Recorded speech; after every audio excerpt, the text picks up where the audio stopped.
बार की बात है। एक गांव में रहने वाला एक नौजवान लड़का जिसका नाम सुरेश था, वह पुरानी बुरी यादों को ना भूल पाने और एक ही चीज के बारे में बार बार सोचता था। उनके साथ कुछ थोड़ा सा भी गलत हो जाता तो वह बस उसी एक घटना के बारे में पूरे दिन सोचता रहता था। वही बात उसके दिमाग में हर समय घूमती रहती है। फिर वह या तो अपने साथ हुई किसी बुरी घटना के लिए अपनी किस्मत और भगवान को कोसता रहता, या फिर अपने मन में उसे इंसान से बदला लेने के खाली पुलाव बनाता रहता जिसने उसे कुछ कह दिया था या उसके साथ कुछ गलत किया था। अपनी इस ज्यादा सोचने की आदत की वजह से ना तो लोगों के साथ उसके अच्छे रिश्ते थे और ना ही वह किसी काम को अच्छे से कर पाता था। वह हर समय तनाव व मानसिक अशांति की स्थिति में रहता था। उसकी ऐसी हालत को देखकर उसके एक मित्र ने उसे सलाह दी कि यहाँ पास के ही एक बौद्ध मठ में एक जिन मास्टर है, वह उनके पास जाए, वह उसकी समस्या का अवश्य हल बता देंगे। सुरेश अगले दिन ही जिन मास्टर के पास जाता है और अपनी समस्याओं के बारे में बताता है कि कैसे वह एक ही घटना के बारे में बार बार सोचता रहता है और पुरानी बुरी बातों व यादों को भूल नहीं पाता।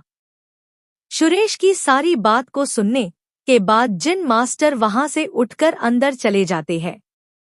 जिन मास्टर का बिना कुछ उत्तर दिए उठकर चले जाना सुरेश को कुछ अजीब सा लगता है, लेकिन वह फिर भी वहीं बैठा रहता है। थोड़ी देर बाद में देखाता है कि जिन मास्टर मिट्टी के गिलास में पानी भरकर उसकी तरफ चले आ रहे हैं। जिन मास्टर सुरेश के पास आकर खड़े हो जाते हैं। जिन मास्टर सुरेश से पूछते हैं कि बताओ इस ग्लास का वजन कितना होगा। सुरेश ने कहा, मैं एकदम सटीक तो नहीं बता सकता, लेकिन इस ग्लास का वजन बहुत ही कम है। इसके बाद जिन मास्टर ने फिर दोबारा सुरेश से पूछा कि मेरा प्रश्न यह है कि अगर मैं इस ग्लास को थोड़ी देर तक ऐसे ही पकड़कर खड़ा रहूं तो क्या होगा। सुरेश ने कहा, कुछ भी नहीं होगा। जिन मास्टर फिर बोले और कहा कि इसी तरह 1 घंटे तक पकड़कर रखो तो क्या होगा। सुरेश ने कहा, आपके हाथ में दर्द होना शुरू हो जाएगा। जिन मास्टर ने फिर से प्रश्न किया, अगर मैं इस ग्लास को ठीक इसी तरह पूरे दिन पकड़कर रखूं तब क्या होगा। सुरेश बोला कि आपके हाथ में बहुत ही भयंकर दर्द होना शुरू हो जाएगा। आपके हाथ की मांसपेशियों में भारी तनाव आ सकता है। सुरेश ने गंभीर शब्दों में कहा।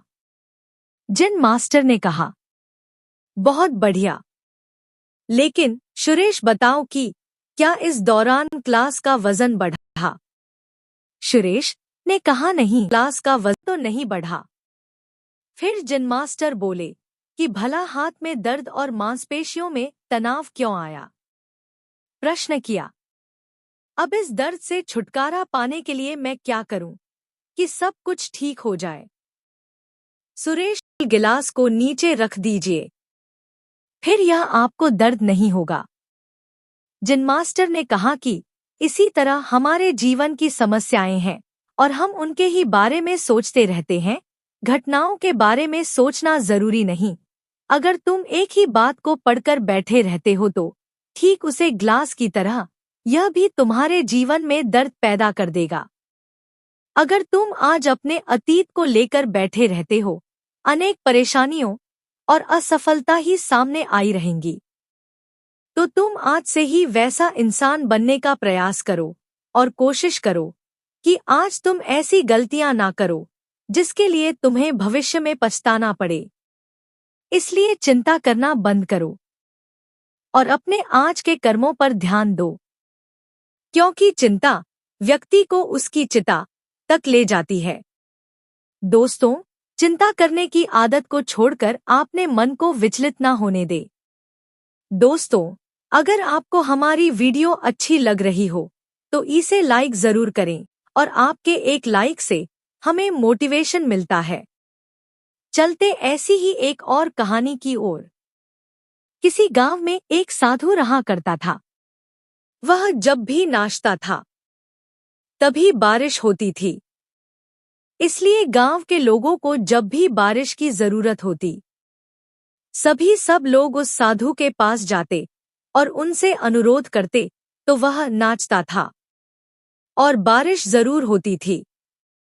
एक दिन शहर से कुछ लड़के गांव में घूमने आए।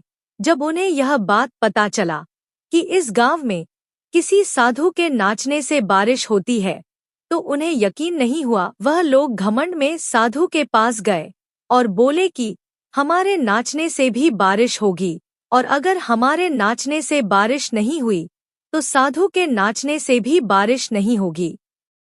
गांव वाले उन चारों लड़कों को लेकर बहुत क्रोधित हुए। गांव वालों ने साधु को सारी बात बताई। फिर उन लड़कों ने नाचना शुरू किया। पहले लड़के ने नाचना शुरू किया।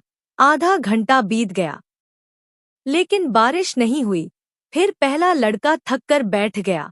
कुछ देर बाद दूसरे लड़के ने भी नाचना शुरू किया और 1 घंटे तक नाचता रहा, फिर भी बारिश नहीं हुई। वह भी थक कर बैठ गया। बाकी दोनों लड़कों ने भी ऐसा ही किया पर बारिश नहीं हुई। अब साधु की बारी थी।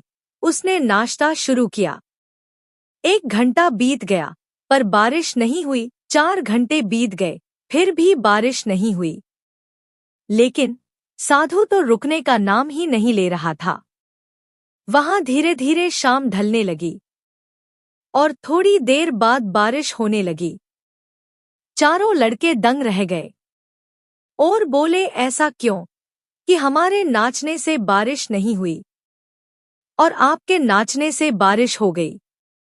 तब साधु ने उत्तर दिया, जब मैं नाचता हूं तो ध्यान रखता हूं कि जब तक नाचूंगा तब तक बारिश ना हो तो बारिश को होना ही पड़ेगा, और दूसरी यह है कि मैं तब तक नाचूंगा जब तक कि बारिश ना हो जाए। शहर से आए लड़कों ने साधु के सामने हाथ जोड़कर क्षमा मांगी और एक बात जरूर सीख ली कि यही बात हमारी सफलता पर भी लागू होती है कि हमें जब तक लड़ना है जब तक सफलता प्राप्त न हो जाए। अगर हम बिना सफलता प्राप्त किया ही रुक जाएंगे तो सफलता नहीं मिलेगी। इसलिए हमें सफलता पाने के लिए आवश्यक कठिनाइयों का सामना करना पड़ेगा। दोस्तों, अगर आपको हमारी यह वीडियो अच्छी लगी हो तो इसे लाइक सब्सक्राइब जरूर करें। इस काम करते हैं उसमें उन्हें सफल होने का पूरा भरोसा होता है और वह तब तक उसे काम को करते हैं जब तक कि उसमें सफल न हो जाए। हमें सफलता हासिल करनी है अपने लक्ष्य को प्राप्त